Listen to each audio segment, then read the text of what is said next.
because we all have this symbiotic relationship with the planet and the life that's on the planet. We all have a symbiotic relationship. Without this, without symbiosis, we're doomed.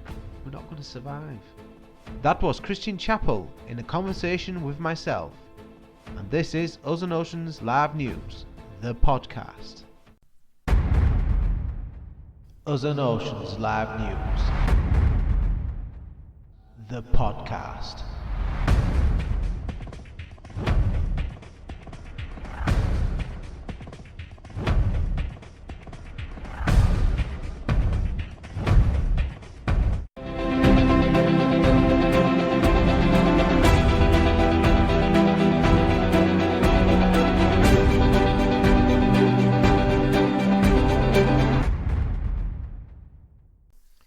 Hi, my name is Christian Chapel, and before I have a conversation with myself in a very clever edited way, I'd like to do some free promoting.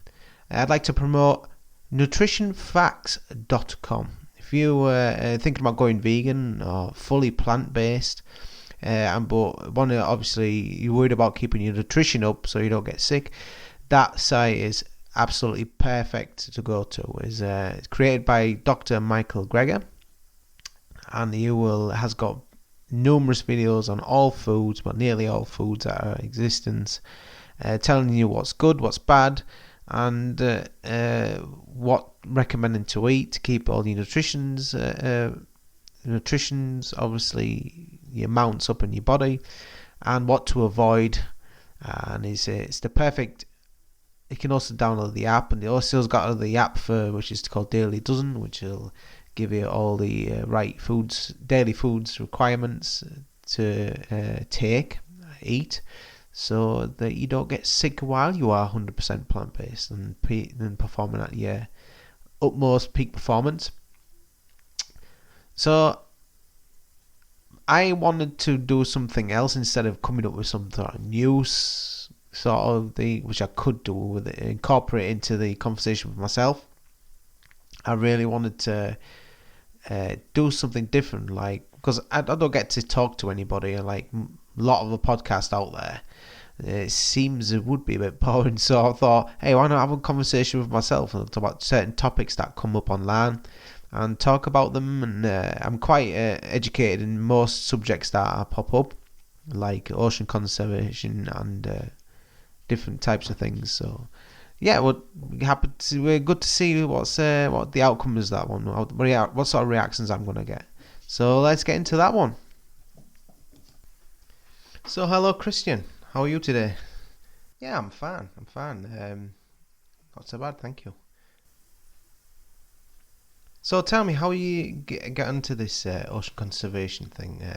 Give us a background story of how this all happened. Well, the way it happened is I was completely unaware, really. I was just looking through Facebook one day, and a good friend of mine, he posted this picture of a sea shepherd. It was of a boat, and it had like this shark mouth on it or something similar to that, and I thought, oh, what's this? So I had a look what it was, and it was this organisation, Sea Shepherd, this organisation who out there every day and protect ocean and marine life out there. Every day they're out there. They have volunteers, and they have like a massive fleet of ships. They are the largest private fleet of ships out there. All paid through donations, and I wondered what it was all about. So I got into it, and the further I got read into it all, it dawned on me how bad the oceans have been treated out there. I'm like severe. I always loved the oceans. Most of my holidays were always near seasides, and it was awful to see what was happening out there. The amount of killings and death and destruction that was being done in the oceans all around the world. Sea turtles being captured for food. Basically, anything there really was about the marine conservation was food. It was mainly all food. There was hardly anything. There was probably like a minor percentage that was being used for uh, something else, but it was all for human consumption and human entertainment also. In one of the major parts of it. And I couldn't believe it what was going on out there, and I just thought this is incredible. And then me and my friend, we sort of like they got very willing to sharing all the content about Sea Shepherd, and we started forming our. We had formed our group. It was called Sea Shepherd Supporters UK, and we had that, and then I thought, well, why not have like a news channel, which I was going to call Sea Shepherd Live News or Sea Shepherd News, and I sent the email to Sea Shepherd, and they sent me an email back saying, "Oh, you can't do this. We can't allow you to do this. It's sort of like something like similar to a copyright theft." And I thought, well, I'm helping you guys out here. Needless to say, I couldn't understand they have like their own brand and everything, and I thought, what can I do? And then we decided to form this other group. We sort of like came away from Sea Shepherd, obviously, because of all the copyright stuff, and they already had like a official fan page already, and we came away from and made Ocean Warriors. I think it was Ocean Warriors or Ocean Warriors UK. I'm not quite sure what it was. And we formed that one, and we did that, and we were on Twitter and on Facebook. It still exists. It still exists in that page, and I thought to myself, no, it's not the right name. It's not something that Ocean Warriors. There's something out there already that was something like Ocean Warriors, and I thought, well, I gotta find a new name for this, and I thought, and it dawned on me what's the relationship between us, how harm the relationship between us and the ocean is, and I thought that's it. It's Us and Oceans, and I thought it was Us and Oceans Live News. And before I knew, I couldn't. I wanted to be live all the time. I wanted to do YouTube setup and everything with a green screen behind me with and everything. And that setup just didn't work. The time I didn't have the time to set it all up, and I didn't have the money and the computer power to do it all, the cameras and everything, and the room to put it in, and I didn't have no space for it all. And I got all the setup for it, and I got a green screen, I got like lighting equipment, and but I didn't really have the room and experience to do so I couldn't really change the live part of it. It was Ocean's Live News, so I couldn't, instead of calling it was Ocean's News or Conservation or Marine News, Marine Conservation News, I just stuck with it anyway. And so yeah, and I thought, oh well, I saw that I shared all the content that was out there from Sea Shepherd, Blue Planet Society, Fish Feel, and many other out there, and I just sort of like sometimes written my own posts, or just written, and obviously made sure I promoted the organisations that I shared from, and it seemed to grew from there. Well, it's not. I've got a big following. It's like 105 or something on Facebook, and a bit more on Instagram, and plenty more on Twitter, but still not into the thousands or anything like that. It's just maybe because there's so many organisations out there. But I thought, I'm not going to give up on this. I'm just going to do my part, and then as I got into it, is like, yeah, it just stuck with that. Really, I just stuck with that. So then, but how did you change your life then? You became vegan, obviously. You became 100% plant based and everything. And tell me a little bit more about that. Yeah, well, as I found out about Sea Shepherd, and I found out obviously there was like posts about the chefs and all that, and I thought, oh yeah, I have a chef there. So, and then it it listed there that there was everything they cooked was vegan food. And I thought, well, that's incredible. How can that, because I was under the assumption that you can't live without meat and all the other sort of animal products out there. And then they looked into it, how harmful the meat industry is to the oceans, and the dairy industry, which is also connected to the meat industry. And I just thought, this is incredible. So I thought, and I said to my wife, I might go vegetarian, or might cut out the meat part. I don't want any meat. So obviously she didn't like that very much at first, but she followed along with it. So obviously we just got like obviously this corn stuff in and that, and it all worked out fine. It was like vegetarian. It wasn't vegan straight away. And then as I got into it more, and I found out other things like about vegetarianism, about health, and how it affects your health, all the meat consumption. And I found this another podcast, a podcast that popped up.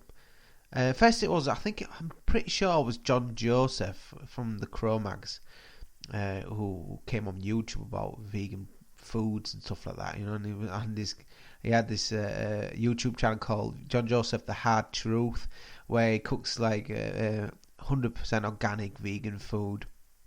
And I liked his style. He had a bit of bad language, but I kind of liked that about it. And I got to listen to that, and then it come. Obviously, you get the suggestion clips that are on the same page as what you were watching, and there was a podcast. There was a podcaster called Rich Roll, and I've always mentioned it on this podcast anyway.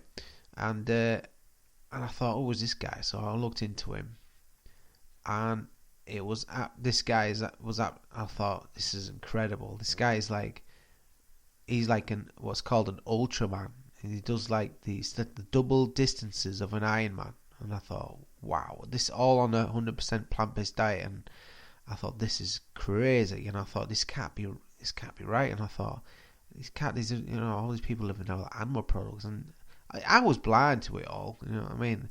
And when I started listening to his podcast, it was a recent podcast that were out, and I thought, wow, this is great. It was John Joseph was in there. I listened to that one, and it was brilliant with all the spirituality and all the vegan and about all the companies that are so harmful to the food industry, like Monsanto and Syngenta and all that. And I thought, this is absolutely crazy stuff. What I found out, and I told my wife about it, and she's sort of like, we shouldn't really believe everything you see on the radio.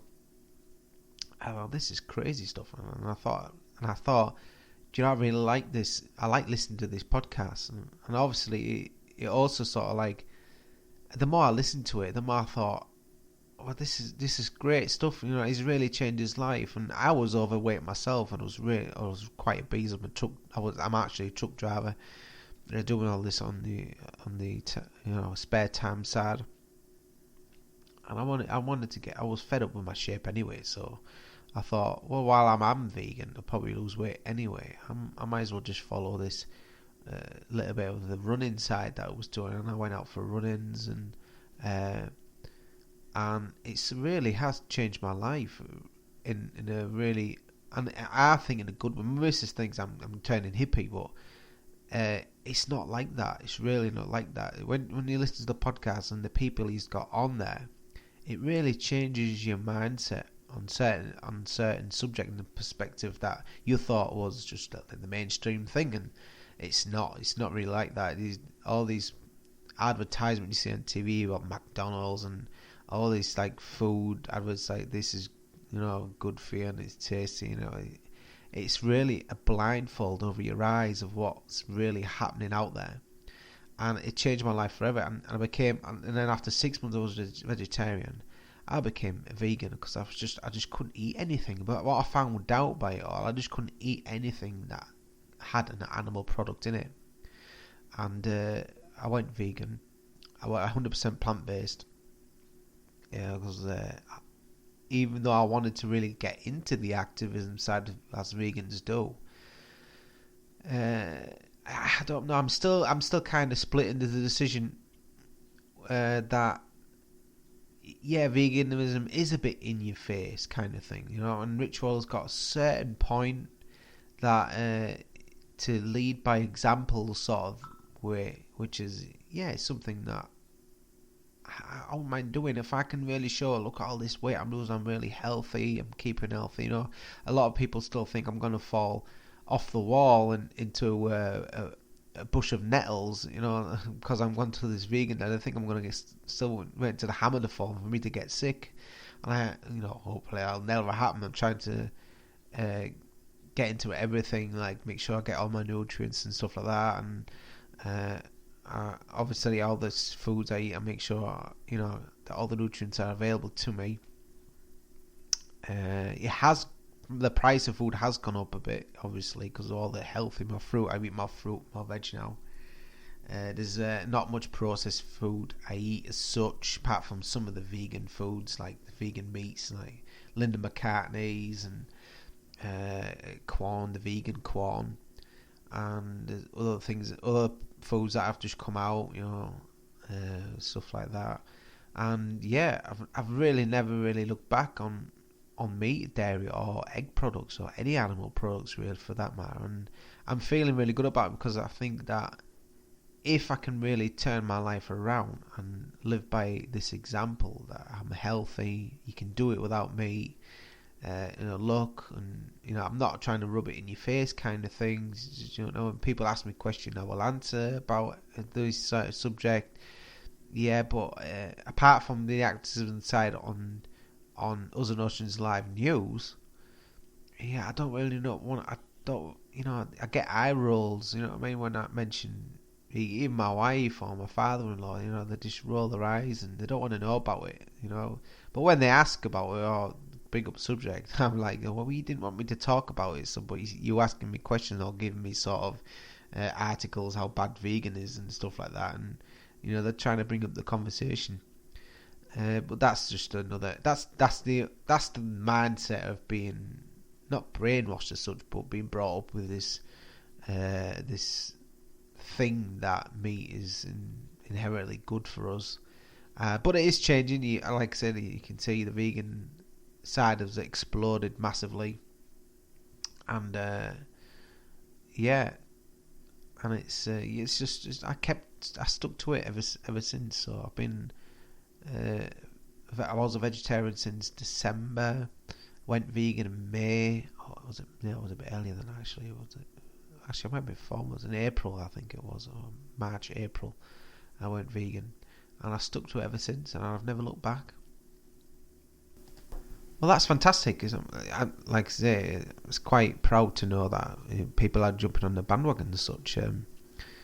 So tell me a little about what's really the issues in the oceans. So you must know yourself. You must have found out over these about this year or so about what you found out and what you've learned. So tell me a little bit about what's really happening, like with overfishing and pollution and stuff like that.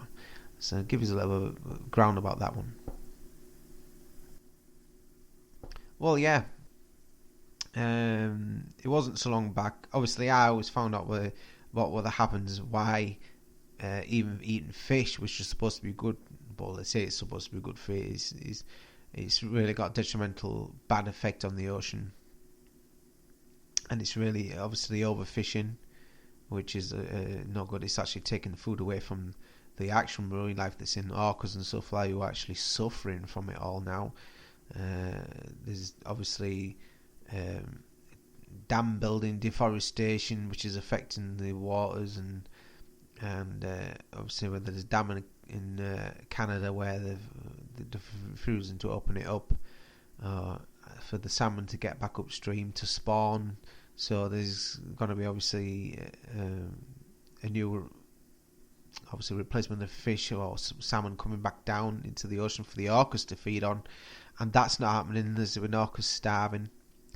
And then there's the British Columbia, where there's these fish farms that are out there, these salmon farms, where this is another horrid story, which is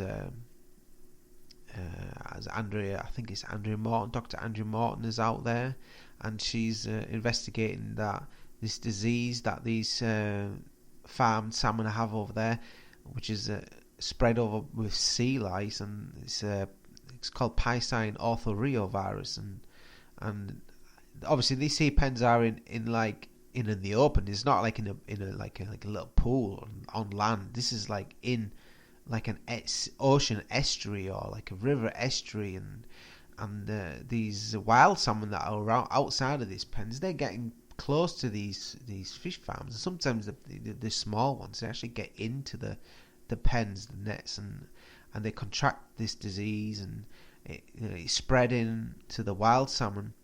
And as it spreads, it's deforming as obviously the salmon grow.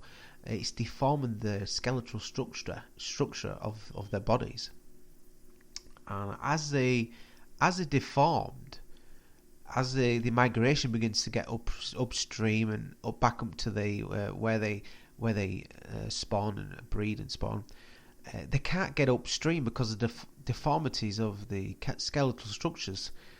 Because they can't get up there, they can't get up to where the spawning areas.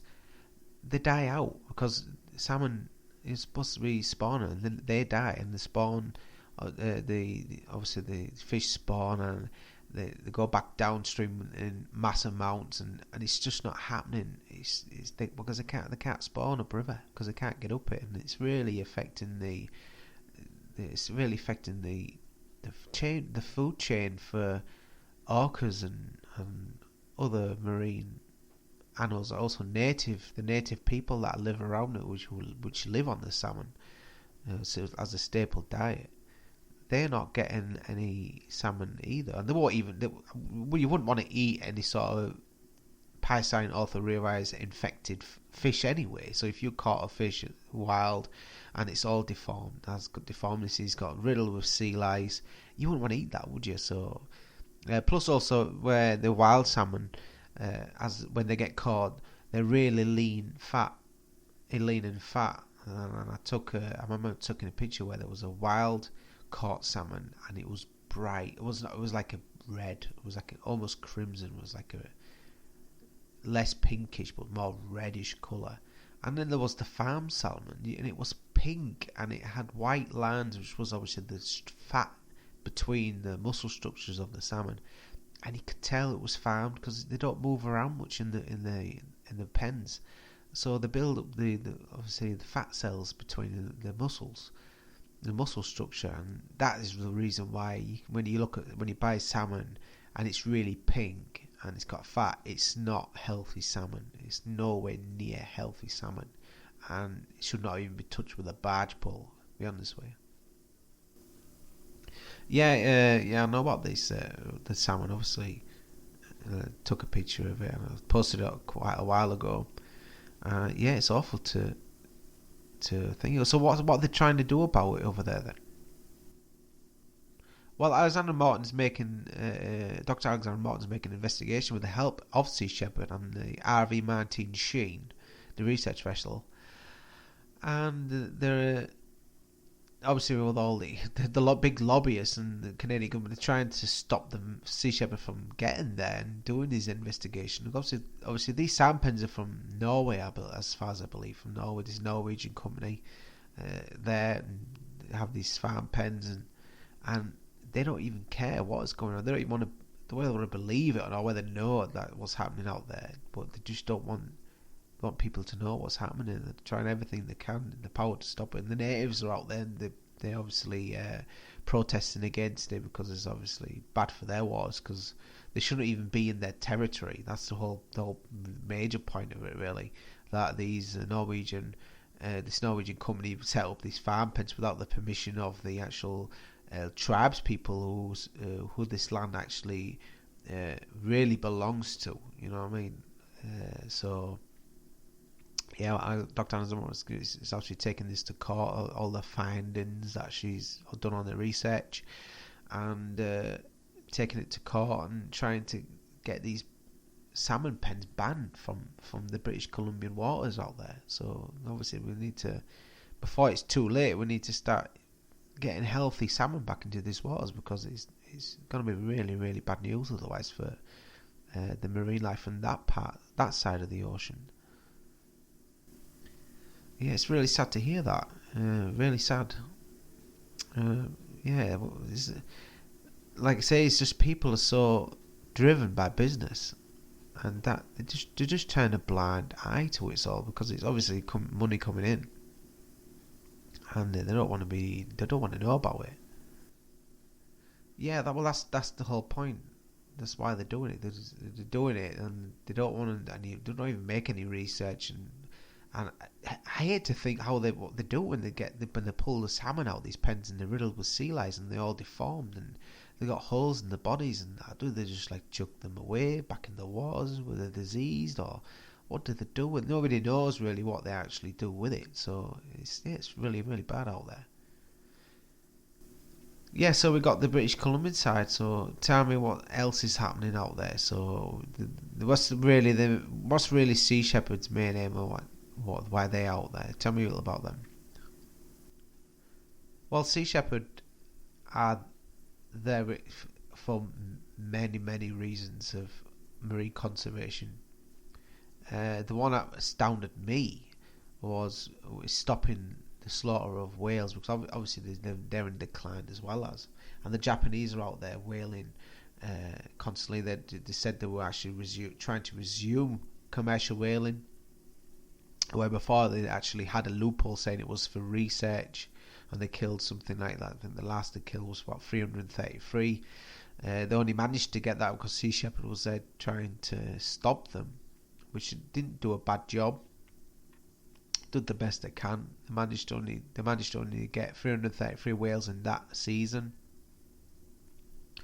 But they're trying to resume. They said they were going to resume commercial whaling, and it's very hard for Sea Shepherd to actually do anything about it now, because the whaling company, they actually have now satellite technology, imaging technology, where they can avoid Sea Shepherd chips. You see, so Sea Shepherd, because they're like going in the open ocean and trying to spot these whalers, like the Nishimaru, I think it's the Nishimaru, and trying to spot these whaling ships, and they can't find them because Japanese satellite imaging technology, they use it to avoid Sea Shepherd, so they're never going to get found.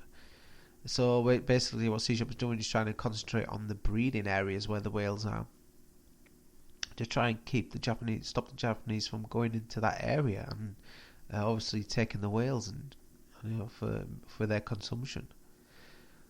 So that's where they are there, and I find that so astounding that they were out there. Yeah, but there's more to it than that, isn't it? Because the whales they obviously play a very important role in the oceans. Am I right? That's right. Yeah. What I found out was a video that was posted on the Sea Shepherd page about, I don't know, about 7 months ago or something like that, and it was the explanation of what whales actually do. And what they do is they have a symbiotic relationship with the phytoplankton in the oceans. So what they do is like the phytoplankton are there. They're actually very good at absorbing CO2, which is the carbon that we breathe out, and it's very good at absorbing the CO2 from the oxygen, separating it from the oxygen, leaving the oxygen, and taking the oxygen down to the seabed where it's taken away, and obviously it's not going to be brought back to the surface for us to breathe. So what the whales are doing is they have these, when they have a number two, I should say, these huge plumes of manure that they spread around, and what they do is they do loop-de-loops underwater. They flick the manure and the phytoplankton to the surface of the water, where the phytoplankton will feed on the manure, and the sunlight will photosynthesize. Well, I'll say I'm trying the right word. Synthesize the phytoplankton for it to grow. And as it grows in surface, spreading on the surface of the ocean, the more CO2 they're able to pull out, or eventually they fall back down to the ground of the ocean, and taking this CO2 with them. This is a symbiotic relationship the whales have. This is why it's so important to make sure they all keep alive. And it's not just the whales that are important. Obviously, it's all the fish. They're also having spreading manure in the ocean. They don't spread it around, but they have number twos in the ocean, and the phytoplankton feed on it. Plankton and other smaller sea life, they feed on it. As well as dolphins, turtles, everything that's in the ocean plays this important part of making sure these phytoplanktons get fed, get brought to the surface and spread out and draw the CO2 from the oxygens to leave it for air to us to breathe. Nobody told these whales what to do. It just happens in nature. They just do it, and it's incredible that they're doing it. It would be incredible to think that they're doing it to make sure that the world's got oxygen, and it's incredible. And this is the very most important part that Sea Shepherd play in keeping these whales safe. And I really do support that part, and I post those things as much as possible on my page. Yeah, well, so yeah, it's incredible with the whales, but there's obviously it's going back to the dolphins. They play this part too. Well, yeah, they do, as well as every marine life plays its part. So, like dolphins are mainly an issue which is food, basically mainly for food as well as entertainment.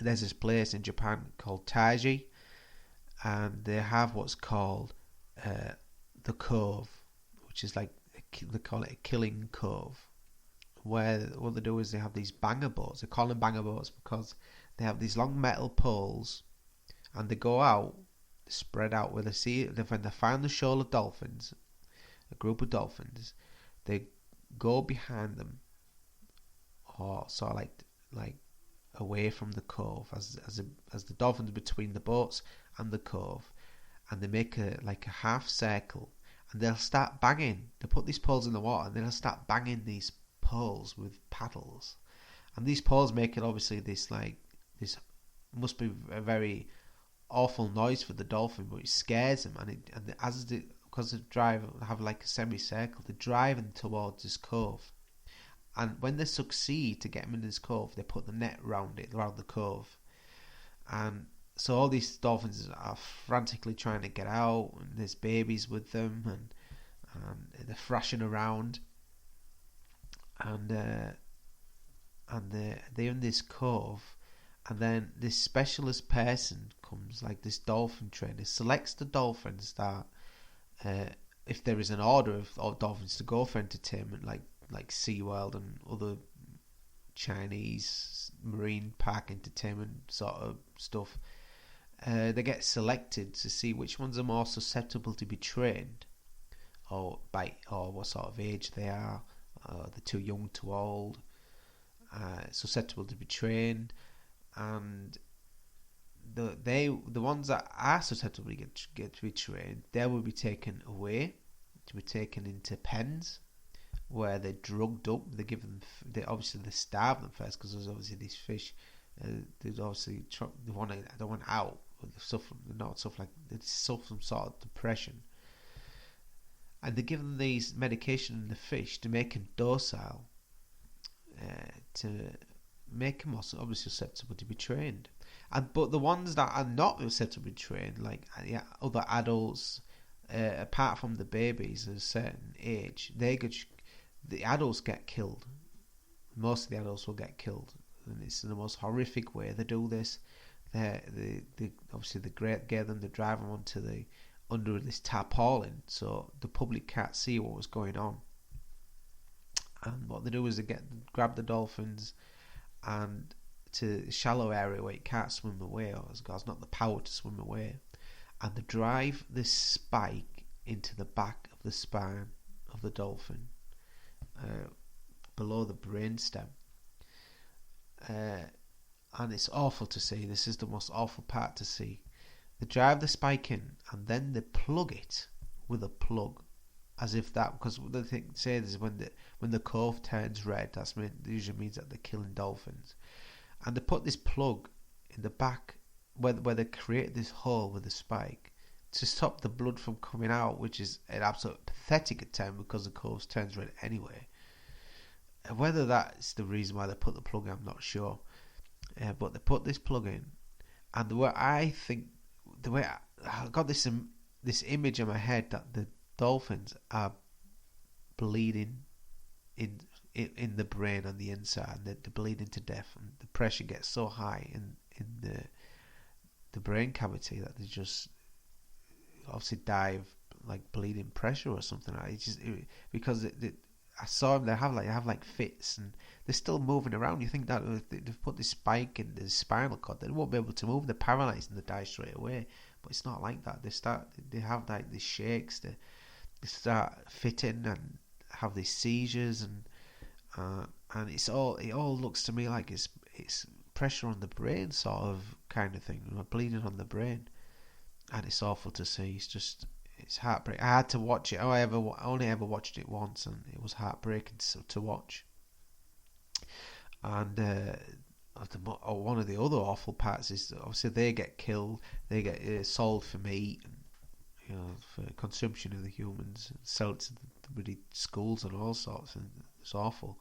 But the babies that get caught with the group of dolphins, they get them in the boat and they take them out to sea and literally just leave them on their own to fend for themselves. Now these babies are still suckling on the mother that's just been killed, and they're out on their own, and as if the Japanese are expecting to like this another group to come along and adopt them. They leave them on their own to fend for themselves against obviously the harsh nature that is out there in the oceans, and I just can't see any of them surviving. There's nothing that people can do about this sort of thing, because they're not allowed to enter the ocean. These groups that are out there like Dolphin Angels and Sea Shepherd are out there documenting all this and trying the utmost best to do something about it, and it's not helping as such. They need to really get into these politics of it all and to stop this from happening. That's really awful to hear that. It's really awful.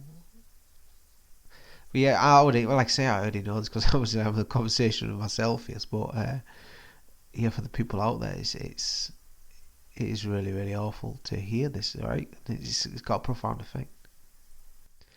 Yeah, it is really bad. But the main thing is people can do something about it. They can come and like share this podcast, or I don't know, like go to the Sea Shepherd pages and share this content. It doesn't just happen in Taiji, Japan.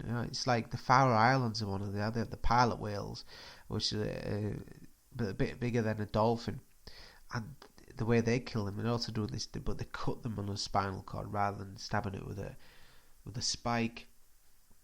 They just slash the spinal cord, and the kids are getting involved and everything. I know they've been doing this for 100 years, but we live in this world. We don't need meat anymore. We just don't need it. There's all these people out there, athletes like Rich Roll, John Joseph, and David Goggins, and there's all these people out there that are 100% plant-based, do not require meat, and you can't give me any excuse whatsoever out there in the world where you can't make an arrangement to get plant-based food and quit the meat side of it all. You know what I mean? And it's really, really frustrating. This is why vegans get so frustrating. It is frustrating, but sometimes, obviously, people can get depressed over all this and need to take a step back. There was only a podcast I listened to the other day on the Rich Roll podcast that it was a guy called, I'm not sure, Mark Ching, his name was, and he had this dog foundation. Where dogs getting slaughtered in the Yulin festival, the dog meat festival over there, and he broke his heart. And he thinks he's actually depressed. And Rich Roll told him, look, you've got to look after yourself. because if you don't look after yourself, you won't be any service to these animals that you're trying to help. And he's absolutely right. I know vegans are out there and they're breaking their hearts, but you're gonna make yourself sick. You're gonna get depressed. There is a certain, as hard as what it is, you have to take a step back. It's happening. You're doing all the best you can to do something about it, but you got to look after. You can't get into this depression mode. You got to look after yourself, so you can keep doing these extraordinary things that you do to try and help these animals and help the oceans and help the dolphins and help the whales, and keep fighting for them, fighting for the animals and everything. Yeah, I can only attest to that, what you just said. To just keep healthy, be plant based. Make sure you get all your nutrients. Keep healthy. Keep your mindset in the right shape. Do meditation, yoga, everything like that. Ritual covers all that part as well. Meditation, spirituality. Make sure your head's in the right place.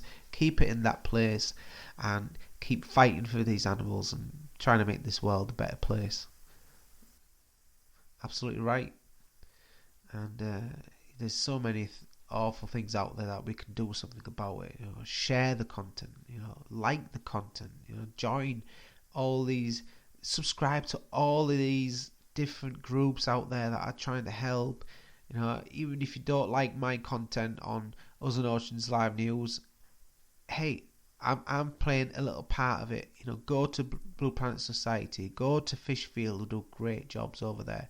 Sea Shepherd, go to them. Four Oceans, go to them. Subscribe to them.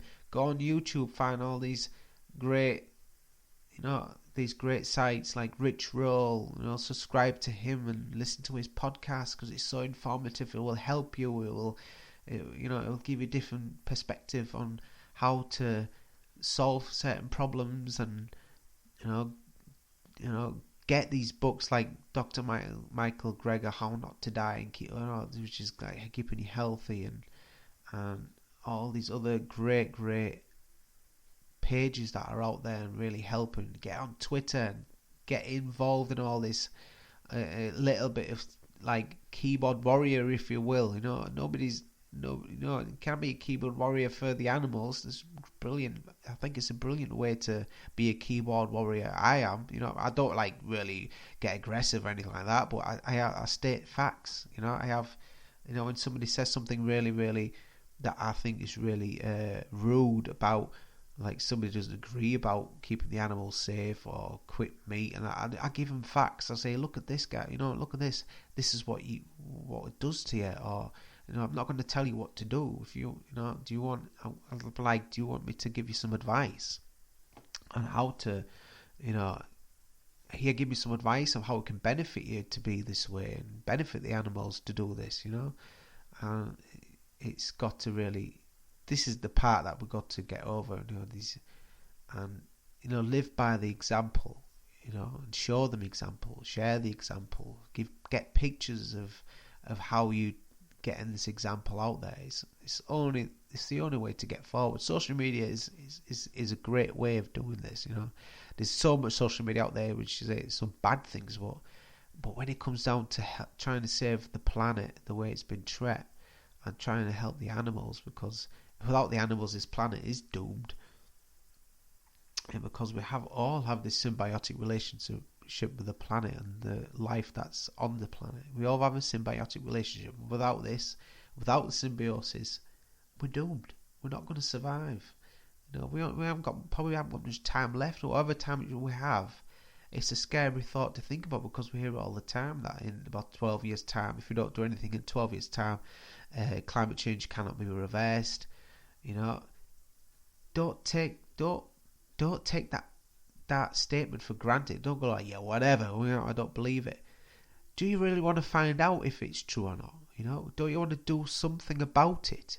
Even if it's not true, don't you want to still do something about it? Because I don't want to say, oh, I don't believe, I don't want to do it. I'm like, well, I don't know if I 100% agree with it, but I don't know whether he's wrong either. So and when I think about I'm going to make my own research to see how it affects if I did follow what they say, uh, what effect it will be having, and if there's no bad effect in changing to a vegan diet or anything like that, people say, oh, well, meat's too good and all that, then people say, oh, well, you can go live a bit healthy, well, everything in moderation. That's like saying, that's what Dr. Michael Greger said. Yeah, people say you can have meat in moderation, but that's like saying, well, how moderate do you want your cancer to be? How moderate do you want your diabetes to be?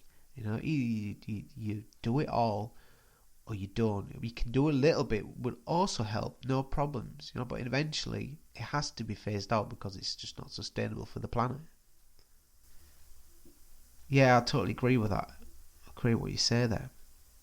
I was looking at the time. We're already 45 minutes in the podcast, like probably the longest podcast I've ever done.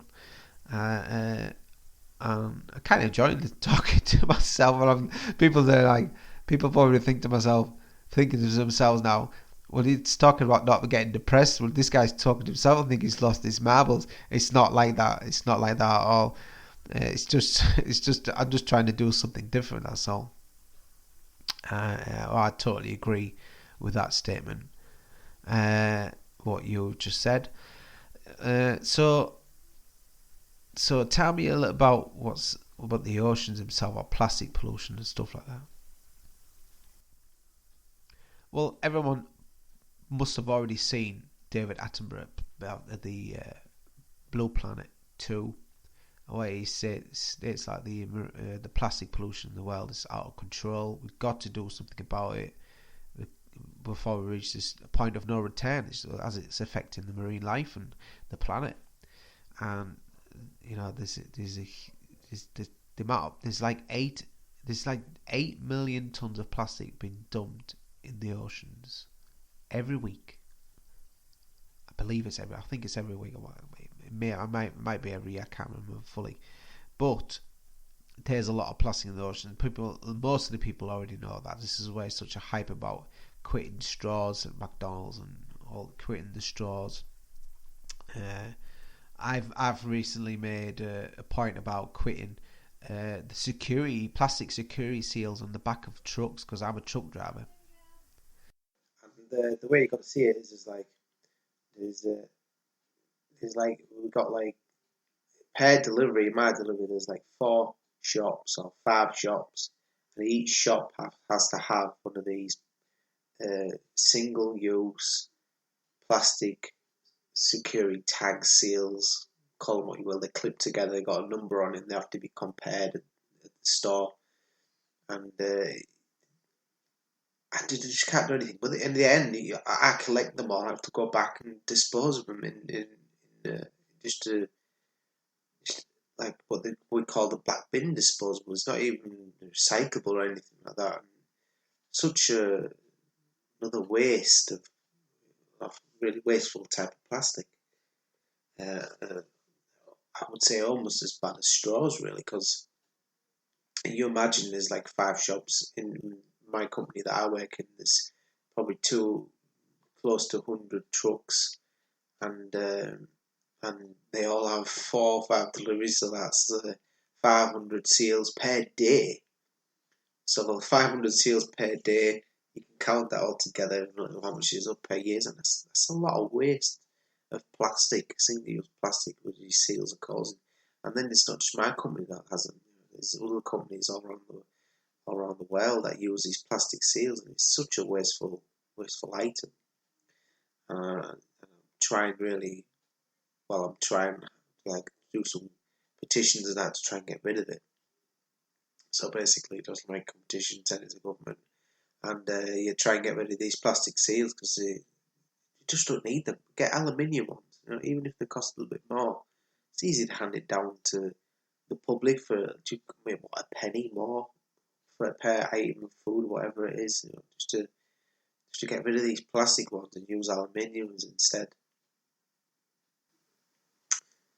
Yeah, so it's quite, I get what you mean, to get rid of these plastics. There's other things like bottles and everything that need to be get rid of, right? And yeah, I can understand why I'm trying to get these plastic seals away. must be very frustrating for you to see that. You're trying to go to the company saying you don't really want to have them, and trying to get rid of them, but nobody's really listening. Well, it's all about cost in the end. Cost. That's all it comes down to. They don't want to pay more for the items, so even if it's single-use plastic, so what? Oh, as long as we're paying cheap for it, they don't think about the consequences. And when I put it down on this social site about tags, obviously being disposed of wrongly, just thrown on the floor at shops or in the yard or whatever we call it in the yard, and nobody cares. They still do it. They just don't care. They do it out of spite, I reckon, sometimes. So it's quite frustrating. Definitely frustrating indeed. Yeah, I get it. So, well, we'll have to start wrapping it up. So we're into getting close to nearly an hour here. So, uh, it's been great talking to you, Chris. I'm talking to myself in a certain strange, weird way, playing it back and answering the questions. Something it's been interesting to see how it develops and what sort of reaction it will get. So, I'll see you later, Christian. Nice talking to you. Yeah, you too. Have a nice, nice rest of the day. I'm sure I will, and I will talk to you in the more nearest future, maybe with another subject, maybe a different subject, or one where they can talk about. Yeah, for sure, no problem. I'll see you later. Bye bye, Chris. Bye bye. So that will be the end of this conversation, guys. So I hope you enjoyed this podcast.